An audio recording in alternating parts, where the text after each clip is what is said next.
Hi, this is your Yo-Yo Sam. Come on, let's go. Let's bolt. To all lovely ladies and gentlemen, welcome to my channel. Ang ating topic ngayon, o ano ba ang mainam yung mag-apply ka ba ng fertilizer na hindi pa na linis ang iyong rice paddies. Alin ba talaga ang mas mainam, yung nalinis o hindi? Dito sa amin talaga, ang mas mainam ay maglinis ka muna sa iyong rice paddies o upang mapreparar ang iyong palayan sa pag-fertilize. Unang-una, maglinis ka muna dito sa loob ng rice paddies, mag-unweed ka sa mga damo na almost 3 inches long na ang haba dahil kailangan mo siyang linisin. Ika nga ang tawag dito sa amin ay nagkaraw. Tapos niyan ay ibaon sa lupa. At pagkatapos niyan ay nalinis na at mayroong mga namamatay na palay dahil sa pagkain ng kuhol.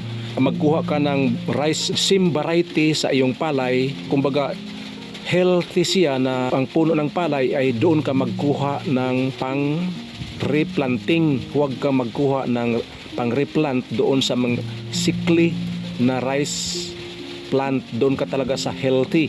Makikita mo naman kung gaano siya sickly at doon ka magkuha.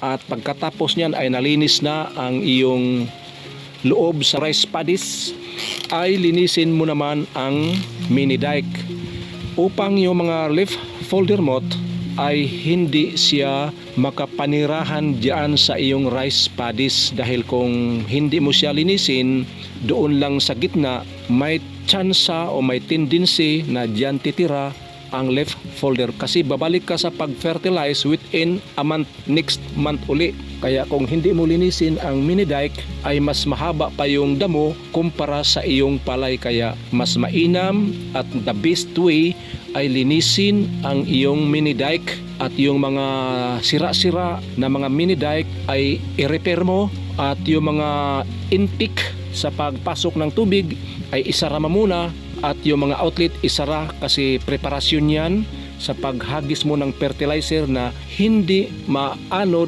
yung mga nalulusaw na fertilizer doon sa kabila. Kasi kung nalusaw na siya, maaanod na yun yung moss. Pero pag hindi pa siya nalusaw, yung fertilizer pa lang talaga, ay hindi siya maaanod dahil mabigat siya. Yun ang pinakamainam na paraan bago ka mag-fertilize sa iyong palay.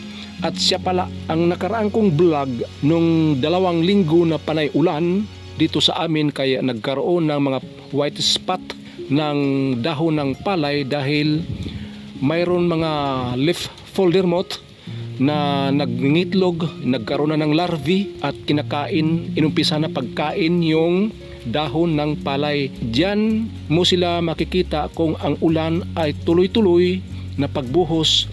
Kaya kailangan talagang agapan upang hindi siya masisira. Mag-spray ka muna ng para sa leaf folder moth.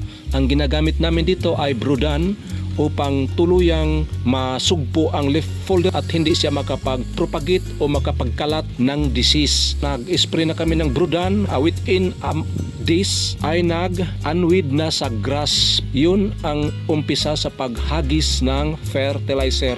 Ang fertilizer na aming ginagamit ay 2 uri, mix siya, yung urea at saka 16-20.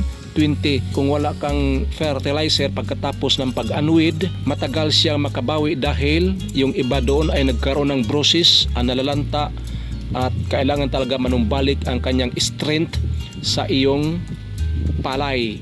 Ano ba ang pinaka-importante?